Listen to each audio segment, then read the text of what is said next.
E aí, pessoal, será que o salário do jovem aprendiz entra no cálculo da contribuição previdenciária? Essa é uma daquelas dúvidas que tiram o sono de muito contador e gestor por aí, né? Mas hoje a gente vai destrinchar isso de uma vez por todas, analisando uma decisão da Justiça que botou um ponto final nessa história. E antes da gente começar, aquele pedido de sempre, que ajuda demais. Já deixa o seu like, comece a seguir a gente e, claro, compartilha esta análise nas suas redes sociais. Assim a gente consegue levar essa informação para muito mais gente.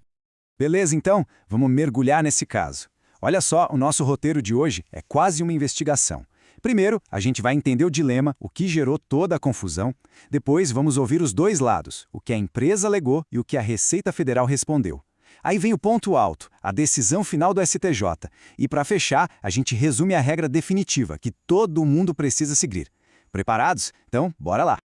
Então, para começar, vamos entender direitinho qual é o cenário. E essa é uma situação, olha, super comum no dia a dia das empresas aqui no Brasil.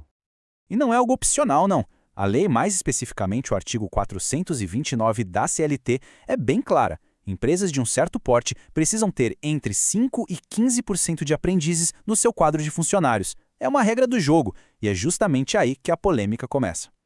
E aqui está o pulo do gato de toda essa discussão. A lei chama o contrato de aprendizagem de contrato de trabalho especial.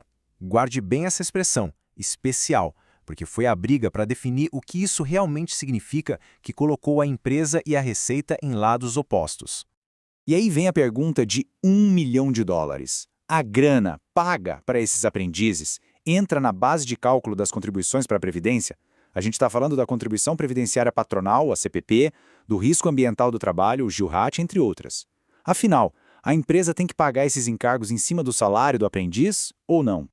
Certo. Agora vamos tentar pensar com a cabeça da empresa. É fundamental entender a lógica deles para sacar o caso todo. Eles construíram uma defesa bem pensada para tentar fugir desses pagamentos. A tese da empresa era bem direta, sabe? Eles diziam que o dinheiro pago aos aprendizes simplesmente não deveria ser considerado para calcular essas 3 grandes contribuições. A estratégia era remover essa remuneração da base de cálculo e pronto. O primeiro argumento forte deles foi lá atrás numa lei de 1986. Eles disseram basicamente, olha, o jovem aprendiz de hoje é a mesma coisa que o menor assistido daquela época. E como aquela lei de 86 dava isenção para os gastos com o menor assistido, eles defenderam que a mesma isenção valeria para os aprendizes de agora.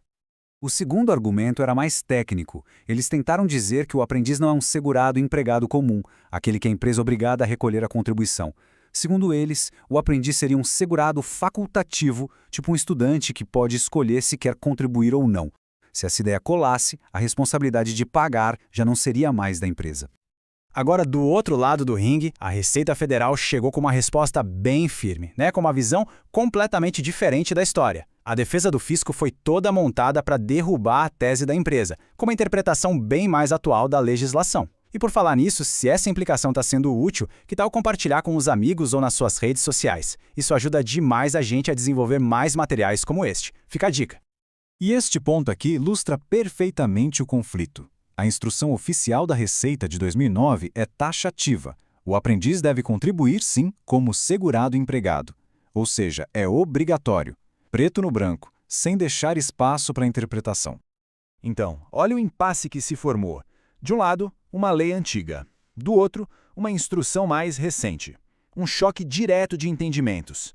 Com argumentos tão opostos, não teve jeito. A briga foi parar no Superior Tribunal de Justiça. E aí, qual lado será que levou a melhor? Pois é, chegamos na hora da verdade. Depois de ouvir a empresa e a Receita, qual foi a decisão do STJ? Para quem eles deram razão? E o veredito foi, direto ao ponto, a Receita Federal estava certa. O STJ bateu o martelo a favor do fisco, confirmando que, sim, as contribuições sobre o salário dos aprendizes são obrigatórias. E a decisão do tribunal foi baseada em vários pontos bem sólidos. Eles disseram, primeiro, é um contrato de trabalho, mesmo sendo especial. Segundo, o próprio Tribunal Superior do Trabalho já pensa assim. E mais, o Estatuto da Criança e do Adolescente garante os direitos previdenciários deles. A tal lei do menor assistido de 86 não se aplica mais. E para finalizar, não existe nenhuma lei hoje que dê essa isenção que a empresa queria. Bom, com a decisão na mão, vamos para a parte final e transformar tudo isso numa regra bem clara que vale para todo mundo. E aqui está o resumo da história toda, o que a gente precisa levar para casa. A remuneração paga no contrato de aprendizagem faz parte, sim, da base de cálculo para todas as contribuições previdenciárias da empresa. Isso inclui a CPP, o GILRAT e as contribuições para terceiros. Acabou a discussão, o STJ deixou isso mais claro que água. Essa decisão, claro, fortalece a proteção ao jovem trabalhador, o que é ótimo. Mas ela também joga a luz num debate maior, né? Onde que a gente acha o equilíbrio perfeito entre proteger os direitos de quem trabalha e não pesar demais a mão nos custos das empresas? É uma pergunta importante para a gente pensar. Chegamos ao fim. Muito obrigado a todo mundo que acompanhou essa análise com a gente até aqui. Para continuar aprendendo com a gente, não esquece de seguir o Direito Cast lá no Spotify para mais conteúdo em áudio e vídeo. Ah, e uma coisa super importante, deixar o seu like, de verdade. Isso nos mostra que o conteúdo foi relevante e nos incentiva a continuar. E se o seu negócio é vídeo, você também encontra o Direito Cast no YouTube e no TikTok. A gente se vê na próxima.